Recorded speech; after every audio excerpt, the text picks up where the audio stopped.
Hello, today is December 4th, and we're here with the news. It's business news. It's business time. There's not a lot of business news because last week was Thanksgiving and everybody is on vacation. And actually, like really big businesses basically go on vacation from Thanksgiving until January. And then Chinese businesses go, what? Oh yeah, from January 23rd until February. Yeah, for Chinese New Year. So it's busy next few months. Non-busy. There's depending CES. on where you work. I'm not doing CES. But if you're a retail worker, these are the busiest months of the year. Or if you're in one of those horrible Amazon warehouses. That we talked about last time. Or if you work at Google. And if you work at Google and you have strong opinions, shouldn't have done that. You're out. Google fires 4 workers, including a staffer tied to protest. Now, Google said that these people have been leaking information, and they cited really a pretty genius thing, at least one of these people was doing, which was adding a bunch of employees' calendars to their calendar so they could see where they are. And so maybe Google is right. It's like if you tell somebody where somebody else is external to the company, maybe that puts their safety at risk. Google says that was one of the complaints from the other companies. But these are also the people that are saying, hey, maybe Google is not doing ethical things here. Maybe we should call attention to this. So retaliation is probably going to be settled in a lawsuit.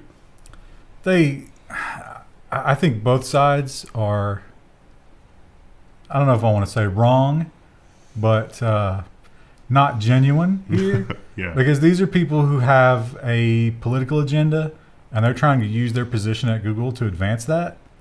And Google's just saying, hey, can we just get back to making money? That's what Google does, right? We make money. But they did all this woke hiring to try to get those, like good boy points with the government. So they're kind of reaping what they've sown.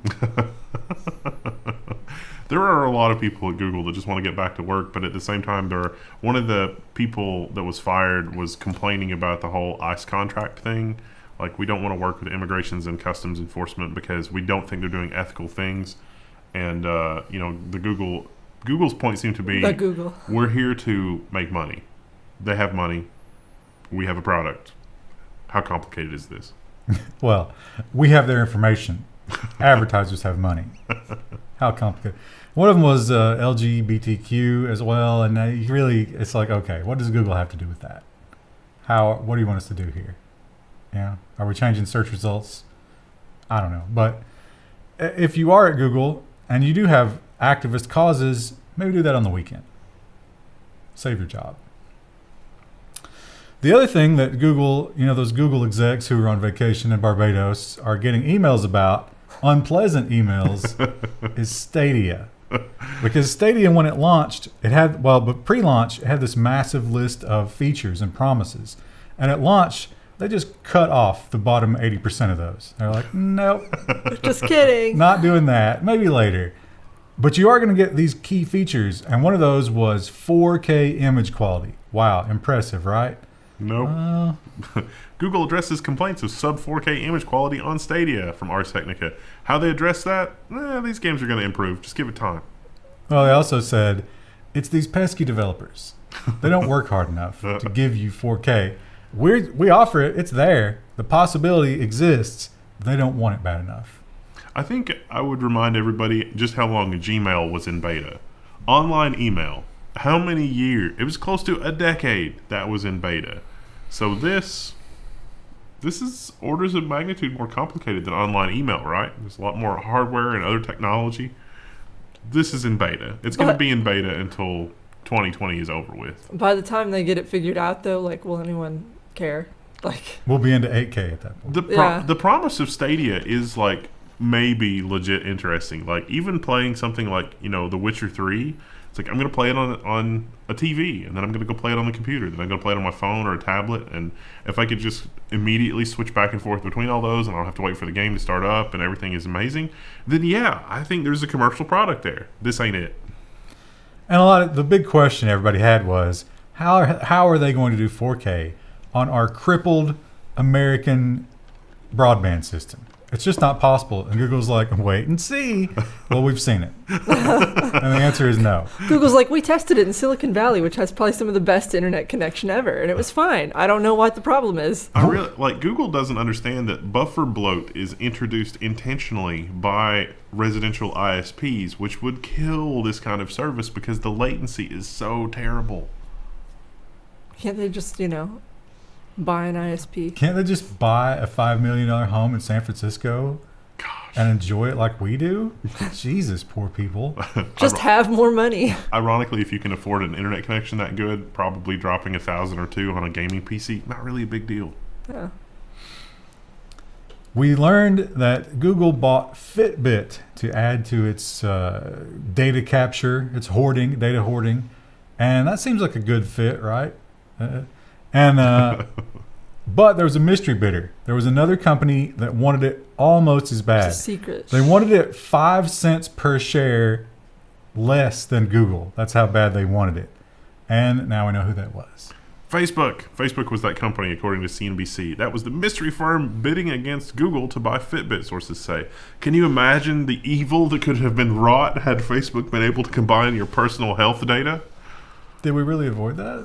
Yeah, I was going to say, oh no, it's so much better that Google got that. Google's definitely getting it. They're already in the medical game, and they want to be in more. So little do the people, like the good people that have Fitbit devices, know that this was basically a bidding war between Vader and the Emperor. I mean, there were some reports of people who had shed the Fitbit after they found out about Google because they were like, I'm not really comfortable. Of course, Fitbit was selling it.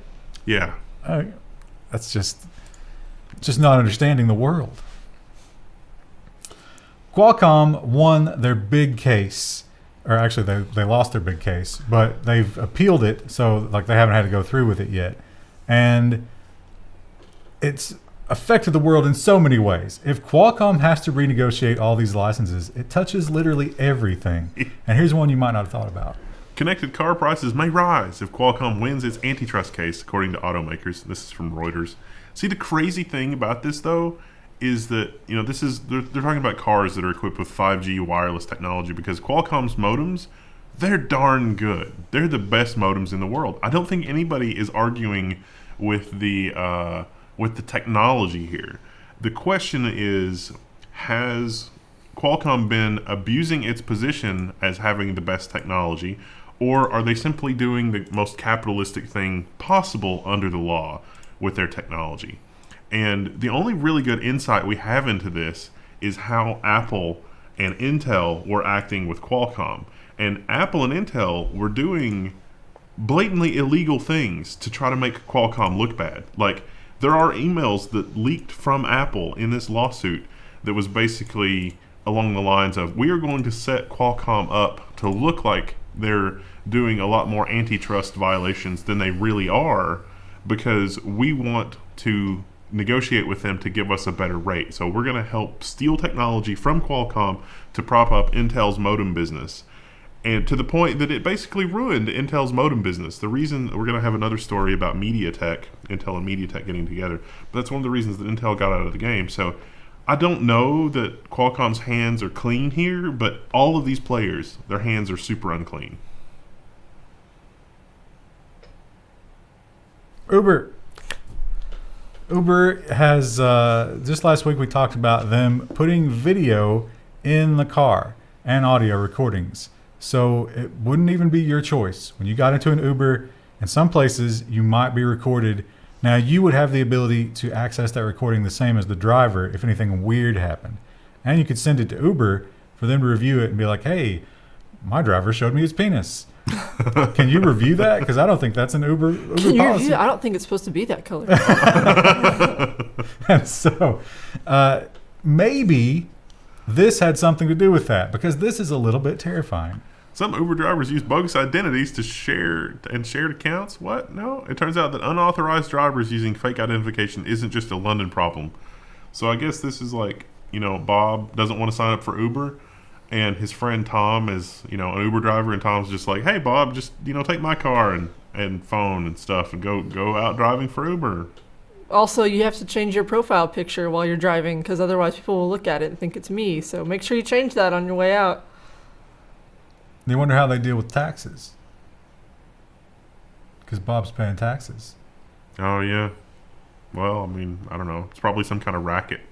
But this seems just insane to me that they would only just now notice this.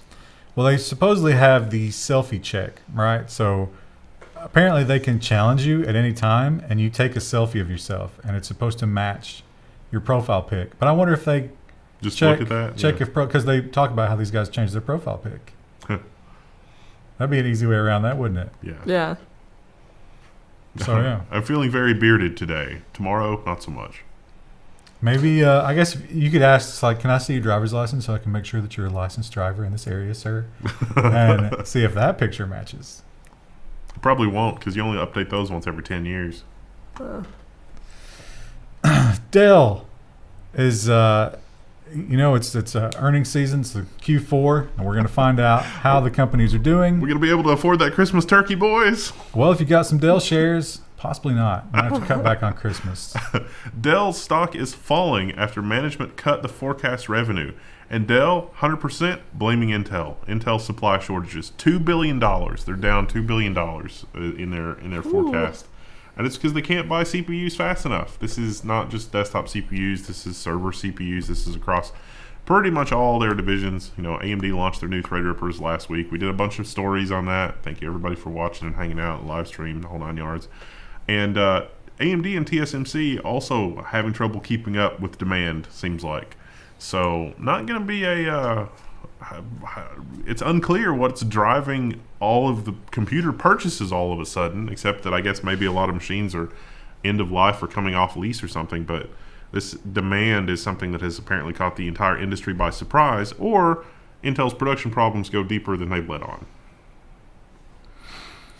If I had a blood test company, I would stay away from the single drop of blood promise.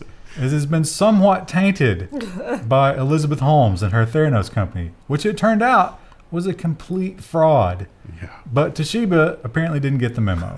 Toshiba says its device will test for 13 types of cancer with 99% accuracy from a single drop of blood. So let's get 3 drops of blood and then 99% times 99% times 99%. That's going to be really accurate for detecting 13 types of cancer. But you got to run it 3 times, which is an extra $10,000 per. What's crazy about this, though, so, I've looked up the types of cancer it treats. It's listed in the article, and they're all different body systems. It's not, just digestive area or Well, they pointed out how it works. Some kind of RNA that cancer creates, and it gets into your bloodstream. That's what they're looking for. So it'll do, breast cancer. Here we go. Oh, yeah, list them out there. You can't read that, Krista? No, Gastric, not from this esophageal, lung, liver, biliary tract. I guess your bile ducts. Yeah. Pancreatic, bowel, ovarian, prostate, bladder, and breast cancer, as well as sarcoma and glioma. That's cool. And that machine is going to cost you 20,000 yen. That's not that much, is it? No. That's a hospital could afford that.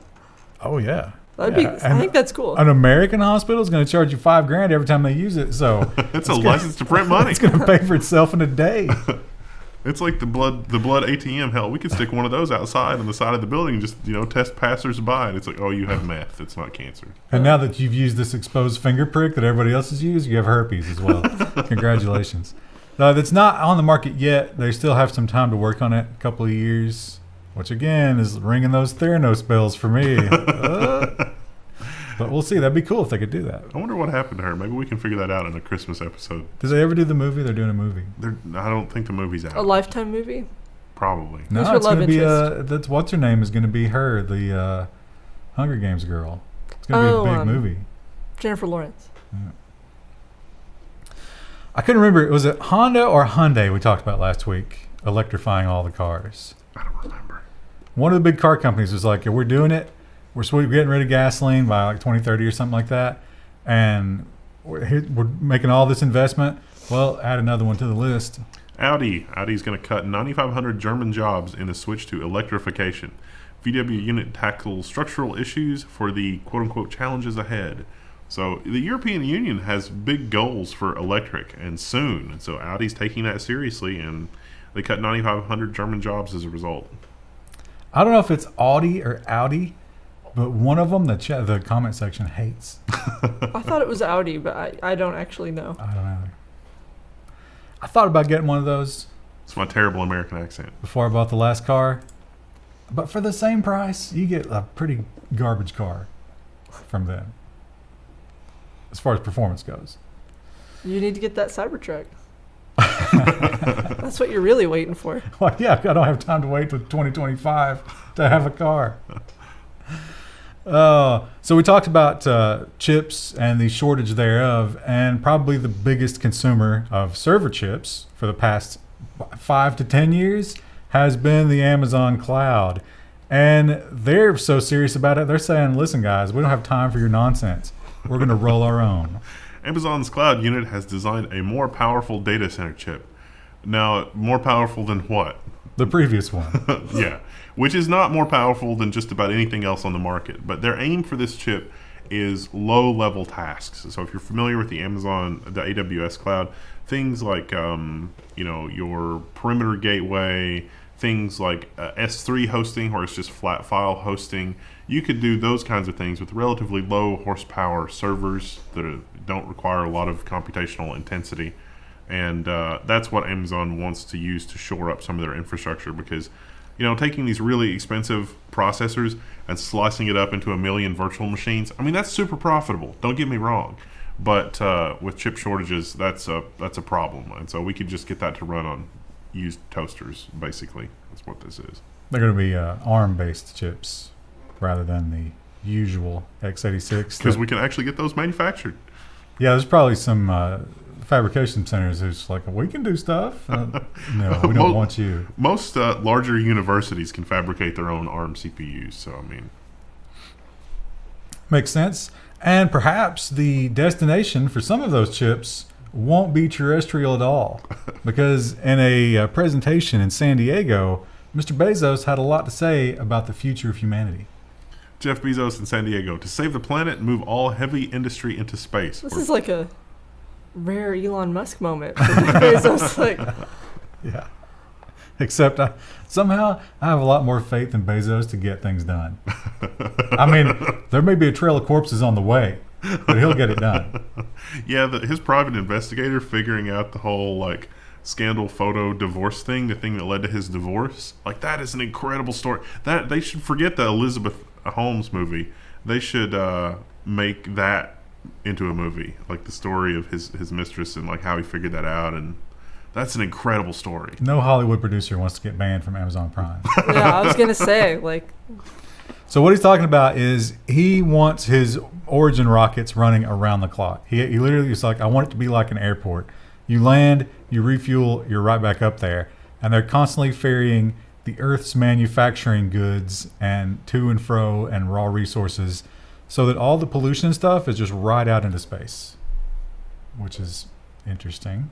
But what about the human element there? Someone has to handle all that cargo. And what about the oxygen requirements of a lot of manufacturing, combustion and oxidizing the metals? Could you ever make steel in space? It would just stick to everything. Yeah, pretty sure you don't want to do anything that causes a fire on any sort of space station. Speaking of Amazon and Prime, we talked about the forklift guy, and it seems like that was not a rare occurrence. Now, this is the article that talks about the absolute terrible track record Amazon has in terms of safety, because you aren't really measured on your safety. What you're measured on is getting those, deliveries per hour, picks per hour, whatever. You got to get your number no matter what it costs. And it seems to cost a lot.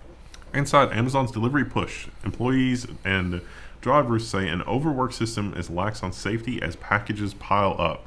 So the holiday season, people buy a lot of stuff and they ship a lot of stuff. This is demanding on pretty much anybody with any kind of logistics and fulfillment stuff. So Amazon especially is going nuts. Accidents are up. Worker fatigue is up. Maybe Amazon hiring workers that are not trained to get out of the way of the robots that are zipping around the factory, which lead to other problems. There's a lot of compounding issues here, and things are not really super safe on the Amazon side of things. The old peeing in a bottle, that was mentioned here. And one guy said that he had not been the guy that peed in a bottle, and he prided himself on that. But as we got into the holiday season, guess what? You got to He got eventually. himself a bottle. They also talk about when you sign on as a delivery driver for the Amazon vans, you have to get a very exhaustive background check, which Amazon takes very, very seriously.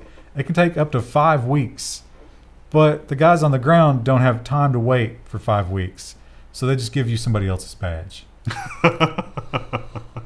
What could possibly go wrong? So safe.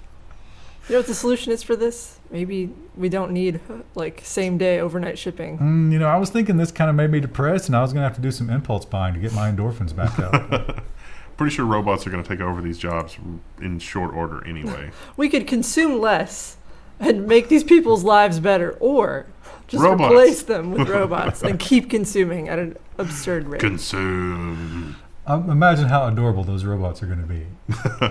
They've got families to feed. So cord cutting. We talk about cord cutting a lot on the Level 1 News, and it's one of those topics that always makes you feel good because everybody likes to see the cable companies fail. Yes. But here's a curveball. Cord cutting is slowing down, according to a cable executive. Cable execs are now falsely claiming that cord cutting is slowing down. How they arrived at that conclusion was by saying that, people are just watching their programs on one TV in the house. Like everybody's getting together in the living room. And that should count not as cord cutting, even though it's definitely cord cutting. But it's one account per house. Yeah. Doesn't make any sense. Yeah. Well, that's what he said. Also, did you see any of the Black Friday footage where people were carrying like 65-inch TVs for $200 out by the bushel? I don't think the count of TVs is reducing. So yeah, he's not being honest. No. And cord cutting is a real problem. Now, one of the industry analysts was like, he might be right, and one of the reasons he might be right is because pretty soon you're not going to be able to get an internet subscription without cable being bundled with it. Yeah. Just so their numbers don't look like they're bleeding so badly. Well, not only that, but look at how much money AT&T spent buying DirecTV. Shareholders are going to have to pay for that, and customers. They spent a lot of money. AT&T is not going to take a loss on that. They will recoup their investment. Selling DirecTV for pennies on the dollar, taking the write-off, probably not in anybody's best interest. So with fewer and fewer subscribers, it's going to be more and more obvious that the people that literally have no choice of ISP are going to be forced to endure whatever insanity that AT&T dreams up to make up for losing all their customers. Yeah, I mean, what an ill-conceived plan. It's like, we're the largest terrestrial infrastructure owner on Earth. Let's buy a satellite company. What idiocy. This is like Wendell's passion along with hating Oracle. Yeah, that's just... We needed fiber like yesterday. Anything else is it's just wasted effort. That costs money and time, and they just want to make money, not spend money. If we were to boil November 2019 down into an image, it would be Baby Yoda. But if we took second place, I think this one would be pretty close. Elon Musk explains why Tesla's Cybertruck windows smashed during presentation. Softening things up with a sledgehammer didn't help. Oh, he looks somewhat sad. I don't think that, that aspect of the Cybertruck is like, hey, preppers, this is the perfect vehicle for the post-apocalypse. It's not. Is it? I don't know. No about electric that. vehicle would be good for the apocalypse. But I mean, that's why he did that, I think. So here's the thing about his explanation that doesn't quite add up. He says that hitting the panel with the sledgehammer broke the window below there. Although I don't think there's a ton of window that's still down in there when it's all the way up. Anyway, that was the explanation. But they didn't hit this panel with a sledgehammer. This one was not hit. So what's going on here? Maybe they accidentally put the hard glass on the other side and they just parked it the wrong way. I don't know. I also don't think that if he hadn't done this stupid presentation, anybody would have cared whether the bullets or the windows were bulletproof or not. Yeah. That's not a feature anybody cares about. Anyway, he claims that they pre-sales are what, like $250,000 at this point? 250,000, yeah. Yeah. That's so crazy. how many of those convert into actual sales after? I mean, when you talk about the hype train slowing down, You got 2 to 3 years. Well, it's $100 to hold your place in line. I mean, almost for the novelty of it, it would be worth $100. Blockchain, we hear less and less of the blockchain. It was such a hot item, and it's died down, and I think HSBC spent too long in the planning phase. Oh, no. The penguin feels very strongly about American banks. Doesn't care for them. But we got to talk about it. HSBC swaps paper records for blockchain to track $20 billion worth of assets. You may remember HSBC from such things as that time that they got caught laundering money for the drug cartels. Oh, Tux does not want to talk about that. He refuses to hold the screen over. He's like, I'm sick of your guys' crap. I've had it. So you can buy stocks and other things on the public market, the stock market, but you can also buy them from private entities if you don't want to trade it on the market because you don't want people to know about it. It's called dark pools. That doesn't sound shady at all, right? Well, HSBC, usually you'll keep track of that on paper, and they're saying, hey, we're going to do it better with a blockchain. In other words, 99% of you will never be affected by this. All I want to know is how they're going to continue to be able to launder money for the drug cartels and get away with it. That's all I really care about. We just don't put those on the blockchain. Well, let's all take a moment. Let's pour one out for an idea that perhaps came too soon. The Steam controller. Pour one out for the Steam controller, now on closeout sale for just $5 plus shipping. Poor Valve. Although they're doubling down. They make so much money. Poor them. They're doubling down on their VR headsets. So if you get the Valve Index, the whole Alex thing. I'm sure I guess we'll see how good the game is, but I'm sure those will sell well.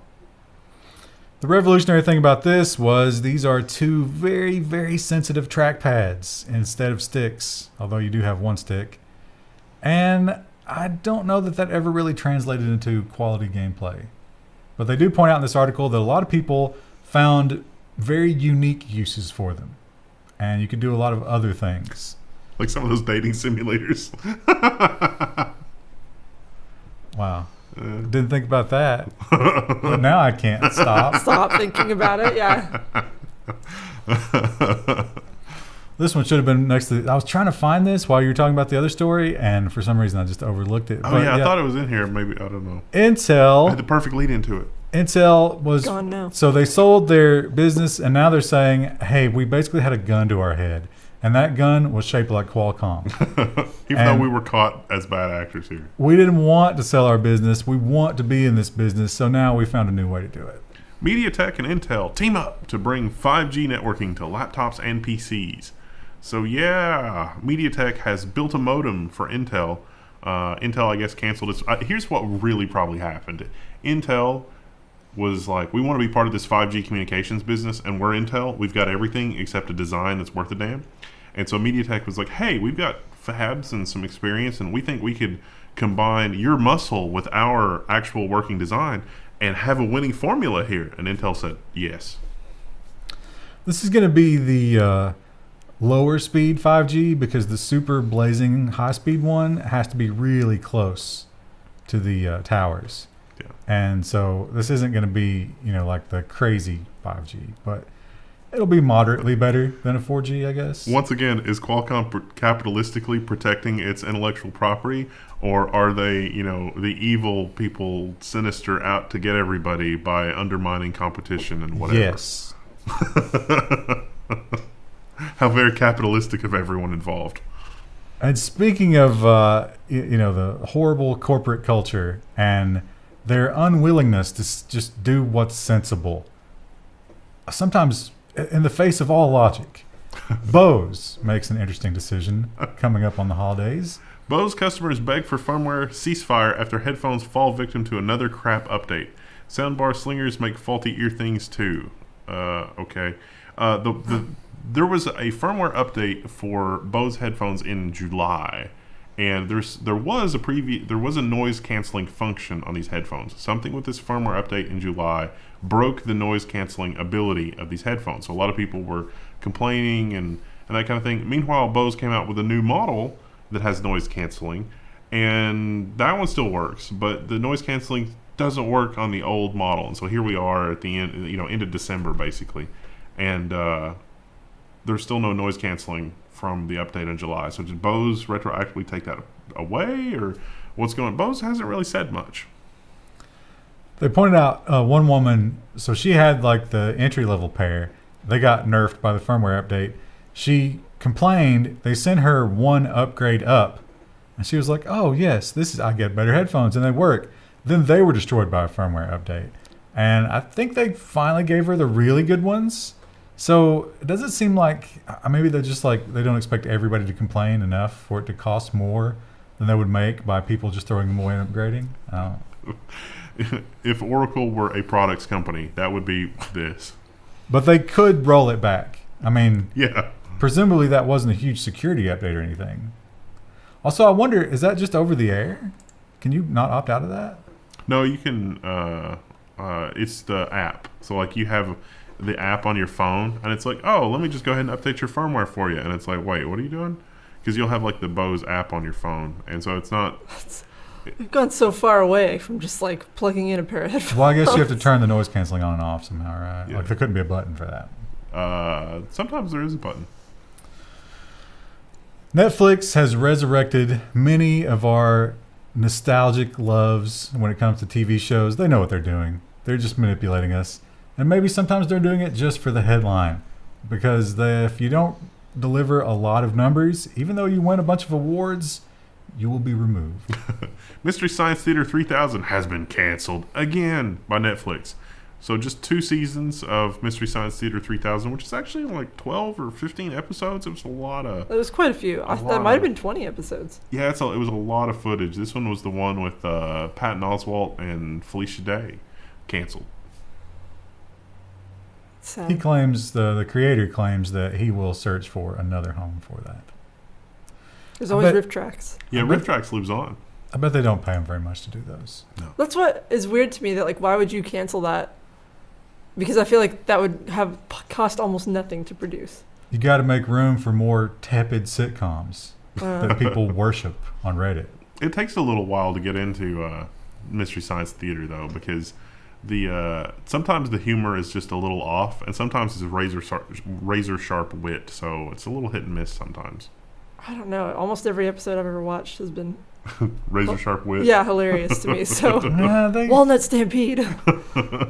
Yeah, but you're thinking of one joke from an hour and a half. It's hard to keep that level of humor going. Yeah, as evidenced by the Level 1 news. Well, I read a thing that said that they'll watch a movie a few times and then like write down their best jokes and then they record it. Yeah, it's got to be labor intensive for the returns. In terms of both comedy and money. But I was saying, for the production part, though, like you're literally just sitting in front of a screen and recording them saying the jokes. Like that's much less expensive than say something like The Crown, which is heavy on costumes and period accuracy and watching the same horrible movie 3 times to try to like write some jokes for it sounds like the most awful torture. Those poor actors. I'm so sorry. See, I think I love watching B movies. So it's like a dream. Maybe you should try to get on that show.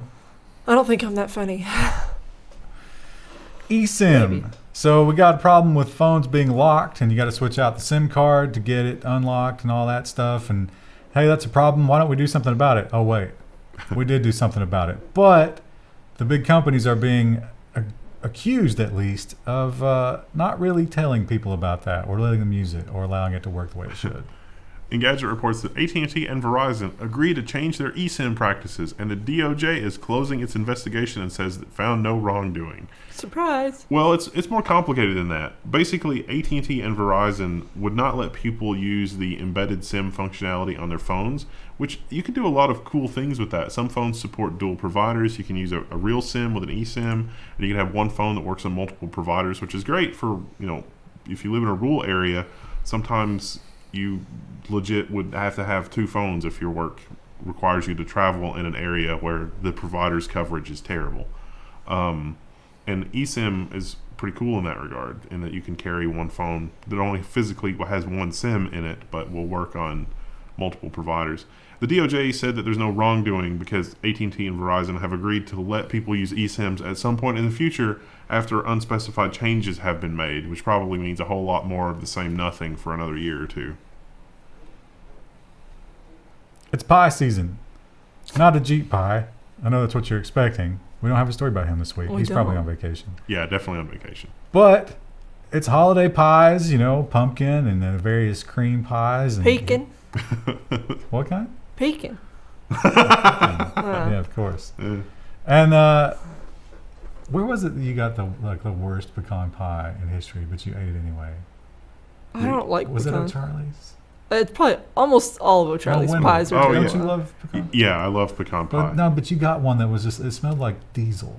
I think that was O'Charlie's. It was probably yeah. like It was so bad. Their crust is Anyway, terrible. if you're tired of all those kinds of pies, I bet you've never had orange pie. The Orange Pi 4 has launched at $60 with 4 gigs of RAM. It's a single board computer. It's using a Rock chip. It's got USB-C, HDMI. The USB-C does have DisplayPort out, PCIe, general purpose I/O, and it also has a neural processing unit, so it can do 2.8 tensor operations. I don't know. It's Rock chip. This is supposed to be pretty cool. I want to get one and play with it. I don't know. 4 gigs. It's supposed to be a Raspberry Pi competitor for their 4 gig model. $60, not bad. They really didn't get very creative with the name, did they? No, it's, Hey man, what's a fruit? that's pretty much like the Android method A of different, naming, right? not a berry. Well, Black Friday. Krista, you mentioned that you unwillingly were thrust into Black Friday. Yeah, well, it starts Thursday night, but yeah, it was a Black Friday sale.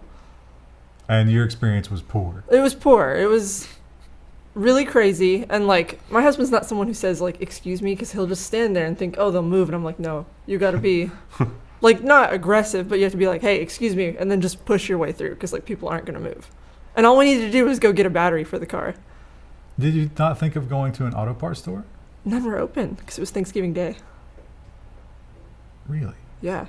I'm pretty sure I saw a billboard for Advance that said we're open on Thanksgiving Day. Well, it wasn't open by the time we got there.